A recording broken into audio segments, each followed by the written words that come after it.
Hi hello friends, இன்றைக்கி இந்த வீடியோவில் நம்ம என்ன பார்க்க போகிறோம் அப்படின்னு சொல்லிட்டு பார்த்தீங்கன்னா, ஜீ தமிழில் ஒளிபரப்பாயிட்டு வர சரிகமப்பா லிட்டில் சாம்ஸை பற்றி எல்லாருக்குமே நல்லா தெரியும். அதில் பார்ட்டிசிபேட் பண்ணுற அபிஷேகா அப்படிங்கிற ஒரு கண்டஸ்டன்ஸை பற்றி பலருக்குமே தெரியாது. அவங்க வந்து ரொம்ப யங்கான சின்ன குட்டி கண்டஸ்டன்ட் தான். ஆனால் அவங்களுடைய வாய்ஸ் வந்து உண்மையிலே ஒரு பெரிய மேஜிக். அதில் இருக்கிற எல்லா ஜட்ஜஸ், எஸ்பிபி சரணா இருக்கட்டும், இல்லை நம்ம ஸ்ரீனிவாசா இருக்கட்டும், இல்லை மற்ற ஜட்ஜஸாக இருக்கட்டும், எல்லாருமே டே பை டே அவங்களுடைய வாய்ஸை பற்றி புகழ்ந்துக்கிட்டு தான் இருக்கிறாங்க. ஒரு கட்டத்தில் என்னன்னு பார்த்தீங்கன்னா, அதில் என்ன ஒரு லிட்டில் சாம்ஸில் டென்ட் கொட்டா ரவுண்ட் அப்படின்னு சொல்லிட்டு ஒரு ரவுண்ட் வந்து நடந்துட்டு இருந்தது. அதில் வந்து நடிகர் பாண்டியராஜனும் நடிகை சுகன்யா 2 பேருமே கெஸ்ட்டாக வந்திருந்தாங்க. சுகன்யா வந்து நம்ம அபிஷேகாவோட எல்லா விஷயத்தையும் ஃபஸ்ட்டே டீட்டெயிலாக தெரிஞ்சுக்கிட்டாங்க. ஏன்னா அவங்களுடைய சாங் வந்து அந்த அளவுக்கு இருக்கும். இப்போது ஒரு பாட்டை வந்து அந்த பழைய பாட்டை வந்து எடுத்து பாடுறாங்கல்ல, அப்போ வந்து அந்த ரவுண்டில் அந்த பாட்டில் என்ன காஸ்டியூம், என்ன ட்ரெஸ் போட்டிருக்காங்க அப்படிங்கிறத அப்படியே அந்த சாங்ல வந்து ரெப்ளிகேட் பண்ணுவாங்க. அதுல வந்து ஒரு தடவை எம்ஜிஆரோட அந்த கெட்டப் போட்டு வந்தப்போ எம்ஜிஆரோட மேனரிசத்தை அப்படியே அவங்க பண்ணியிருந்தாங்க. அது உண்மையிலேயே ரொம்ப க்யூட்டாக இருந்துச்சு. நடிகை சுகன்யா வந்து அவங்களுடைய அந்த இதை பார்த்துட்டு உண்மையிலேயே ரொம்ப வியந்து போயிட்டாங்க. அந்த குழந்தைய தூக்கி அவ்வளோ கொஞ்சிருக்கிறாங்க. அது மட்டும் கிடையாது, அந்த முத்து படத்தில் வர தில்லானா தில்லானா சாங்கையும் அவ்வளோ சூப்பராக பாடியிருப்பாங்க. ஒவ்வொரு ரவுண்ட்லேயுமே முன்னத்தை விட ரொம்பவும் சூப்பராக பெர்ஃபார்ம் பண்ணிட்டு வர அபிஷேகாவுக்கு எல்லாருமே அவ்வளோ பாராட்டுகளை தெரிவித்தது மட்டும் கிடையாது, ஜட்ஜஸே சரி அவங்களுக்கு நிறைய ஹெல்ப் பண்ணிட்டு வராங்க. அது மட்டும் கிடையாது, வர எல்லா சீஃப் கெஸ்ட்டுமே அபிஷேகாவுக்கு பாராட்டுக்களை கொடுக்கறதோட நிறைய கிஃப்ட்டும் கொடுத்துட்டு வராங்க. அது மட்டும் கிடையாது, நிறைய அவங்களுக்கு பரிசுகளையும் கொடுத்துட்டு வராங்க. இதில் என்ன ஒரு சுவாரஸ்யமான விஷயம் அப்படின்னு சொல்லிட்டு பார்த்தீங்கன்னா, அபிஷேகாவோட ஃபேமிலி வந்து ரொம்பவும் ஒரு மிடில் கிளாஸ் ஃபேமிலி. அந்த மாதிரி ஃபேமிலியிலேருந்து வந்த அவங்களுடைய அந்த அவங்களுடைய திறன் வந்து அவ்வளோ சூப்பராக இருக்குது. இப்போது இன்றைக்கி ஒரு பாட்டு பாடுறாங்க அப்படின்னா, அடுத்த ரவுண்டில் அவங்க அடுத்த பாட்டு பாடும்போது அவங்களுடைய வாய்ஸோட அந்த பவர் வந்து இன்க்ரீஸ் ஆகிட்டே இருக்குது அப்படின்னு சொல்லிட்டு ஜட்ஜ் ஸ்ரீனிவாஸ் வந்து சொல்லியிருக்கிறாங்க. ஒரு டைம் வந்து அவங்க அந்த ரவுண்டில் பாடிட்டு இருக்கும்போது அவங்க என்ன ஃபீல் பண்ணியிருக்காங்க அப்படின்னு சொல்லிட்டு பார்த்தீங்கன்னா, அவங்களுடைய வாய்ஸில் ஒரு சின்ன சேஞ்சஸை கொண்டுட்டு வந்திருக்கிறாங்க. அதுக்கு வந்து ஜட்ஜஸ் என்ன கொஷின் கேட்டிருக்காங்க அப்படின்னு சொல்லிட்டு பார்த்தீங்கன்னா, நீங்கள் எதனால் இந்த மாதிரி பாடினீங்க அப்படின்னு சொல்லிட்டு அவங்ககிட்ட கேட்ட நான் கொஞ்சம் சேஞ்ச் பண்ணி பார்த்தேன், அது எந்த மாதிரி ஒர்க் அவுட் ஆகுது அப்படின்னு சொல்லிட்டு கேட்டப்போ, இந்த மாதிரி ஒரு முக்கியமான ரவுண்டில் நீங்கள் எப்படி இந்த மாதிரி விஷயத்த பண்ணியிருக்கலாம், இது ரொம்பவும் தப்பு அப்படின்னு சொல்லிட்டு ஜட்ஜஸ் வந்து அவங்கள ஷேக் பண்ணியிருக்காங்க. ஆனால் இது உங்களுடைய வாய்ஸுக்கு அவ்வளோ சூட் ஆகுது. ஏன்னா ஒரிஜினல் பாட்டை விட இப்போ நீங்கள் பாடினது அவ்வளோ சூப்பராக இருக்குது அப்படின்னு சொல்லிட்டு ஜட்ஜஸே அவங்கள ரொம்பவும் பாராட்டி பேசியிருக்காங்க. அது மட்டும் கிடையாது, இப்போ வந்து முன்ன சரிகம நடந்துட்டு இருந்ததில்ல, அப்போ வந்து ஆக்டர் தேவயானியோட பொண்ணாக இருக்கட்டும், இல்லை பவித்ரா, அதில் இருக்கிற முக்கியமான கண்டஸ்டன்ஸ் எல்லாருமே ரொம்பவும் சூப்பராக பெர்ஃபார்ம் பண்ணிட்டு வந்தாங்க. அதில் வந்து பவித்ரா வந்து நிறைய வந்து கிஃப்ட் வந்து கொடுத்தாங்க. ஈவன் தேவயானியோட அம்மா இருக்காங்கல்ல, அவங்களே வந்து பவித்ராவை பாராட்டி பேசிட்டு அவங்களுக்கு நிறையா கிஃப்ட் வாங்கி கொடுத்தாங்க. அது மட்டும் இல்லை, அப்போ ஜட்ஜாக இருந்த நம்ம ஜிவி பிரகாஷோட ஒய்ஃப் சைந்தவி இருக்காங்களா, அப்போ வந்து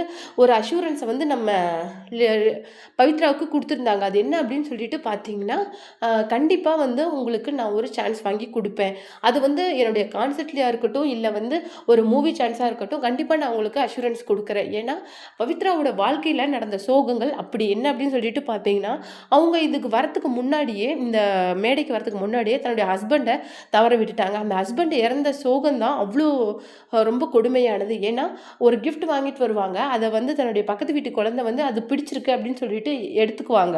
பரவாயில்ல கொடுத்துரு அப்படின்னு சொல்லிட்டு அவங்களுக்கு கொடுத்துருவாங்க. அந்த குழந்தைக்கு பர்த்டேக்காக கிஃப்ட் வாங்க போகும்போது தான் அவருக்கு ஆக்சிடென்ட் ஆகிருக்கும். அதில் அவர் இறந்துருப்பாங்க.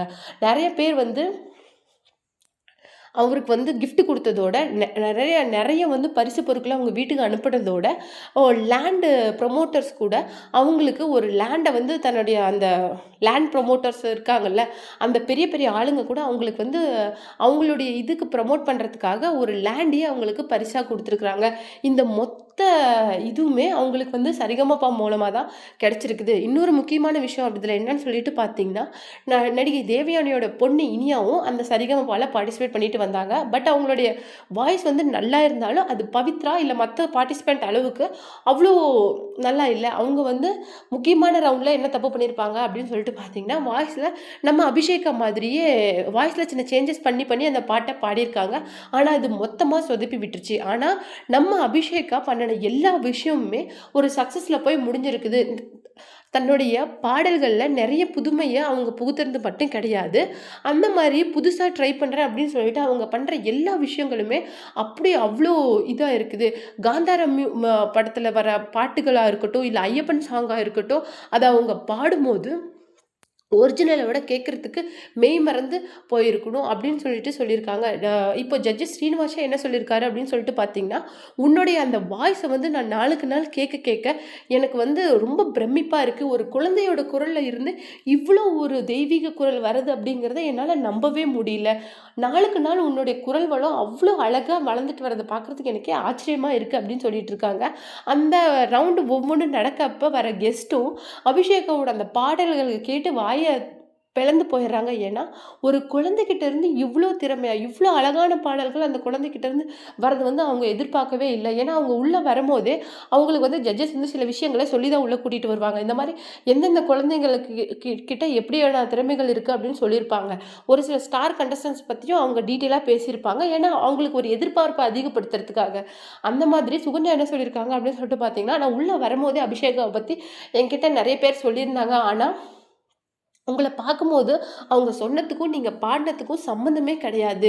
உங்களுக்கு வந்து எல்லாம் வல்ல அந்த ஆண்டவன் வந்து நெறைய அ வாழ்க்கையில நெறைய பெரிய, பெரிய இடத்துக்கு நீங்க அச்சீவ் பண்ற அளவுக்கு எல்லா அந்த பிளெஸ்ஸிங்ஸும் குடுக்கணும், கிடைக்கணும் அப்படின்னு சொல்லிட்டு நான் ஆண்டவன பிரார்த்திக்கிறேன் அப்படின்னு சொல்லிட்டு சொல்லியிருப்பாங்க. அது மட்டும் இல்ல பாண்டியராஜன் சார் கூட என்ன சொல்லியிருப்பாங்க அப்படின்னா, இந்த சின்ன வயசுலயே உங்களால இந்த பாட்டு இவ்ளோ அழகான பாடல்கள உங்களால பாட முடியுது அப்படின்னு சொல்லும்போது, நீ பாடுற பாட்டெல்லாம் குழந்த நான் வந்து ஒரிஜினலா கேட்டேன்ல, அத விட அவ்ளோ சூப்பரா இருக்கு. என்னால உண்மையிலே நம்ப முடியல அப்படின்னு சொல்லிட்டு, அபிஷேகாவோட திறமைய பார்த்து அவ்ளோ எல்லாருமே ஆச்சரியப்பட்டுருக்காங்க. இன்னொரு முக்கியமான விஷயம் என்னன்னா, தேவயானி வந்து சாய் அபிஷங்கருக்கு வந்து ஒரு அவார்ட வந்து மேடையில குடுக்கும்போது, தன்னுடைய மகளுக்கான சான்ஸ அந்த மேடையிலேயே கேட்டிருக்கிறது தான் இப்ப சோசியல் மீடியால ரொம்ப வைரலா போயிட்டுருக்கு. அது என்ன முக்கியமான விஷயம் அப்படின்னு சொல்லிட்டு பார்த்தீங்கன்னா, உங்களுடைய பாடல்கள என் பொண்ணு டெய்லியும் கேட்டுருக்கா. அது மட்டும் இல்லாம டியூட் படத்துல நீங்க பாடின எல்லா பாடல்களையும் அவ டெய்லியும் பாடி, அது மாரி பிராக்டிஸ் பண்ணிட்டு வரா. எனக்கு வந்து அவளே வந்து என்கிட்ட என்ன சொல்லியிருக்காரு அப்படின்னு சொல்லிட்டு பார்த்தீங்கன்னா, "நான் சாயோட மிகப்பெரிய ஃபேன்மா" அப்படின்னு சொல்லிட்டு என்கிட்ட சொல்லியிருக்கா. அவளுடைய அவ அவ அவ அ அவ உங்களுடைய நெக்ஸ்ட் படத்துல அவளுக்கு நீங்க ஒரு பாடுறதுக்கு ஒரு சான்ஸ் குடுக்கணும் அப்படின்னு சொல்லிட்டு ஒரு ரெக்வெஸ்ட் மாரி கேட்டிருக்காங்க. உங்க பேரண்ட்ஸுக்கு நாங்க பெரிய ஃபேன்ஸா இருந்தோம். இப்போ உங்களுடைய பாடல்களுக்கு நாங்க ஃபேன்ஸா இருக்கிறத நெனச்சா எங்களுக்கு ரொம்ப சந்தோஷமா இருக்குது. இத விட நீங்க இன்னும் பெரிய இடத்துக்கு நீங்க போகணும் அப்படின்னு சொல்லிட்டு நான் ஆண்டவன் கிட்ட பிரார்த்திக்கிறேன் அப்படின்னு சொல்லிட்டு தேவயானி மேம் வந்து அவ்ளோ காமா சொல்லியிருக்காங்க. ஏன்னா அவங்க பொண்ணு பார்ட்டிசிபேட் பண்ணும்போதே சரிகமபால பவித்ரா ரொம்ப லீடிங் சிங்கரா இருந்தாங்க. அப்பவே அவங்க பவித்ராவுக்கு நெறைய கிஃப்ட்டும் அவங்க குழந்தைக்கு அவ்வளோ நெறைய கிஃப்ட் அண்ட் ஹெல்ப்பும் பண்ணியிருக்கிறது நமக்கு நல்லாவே தெரியும்.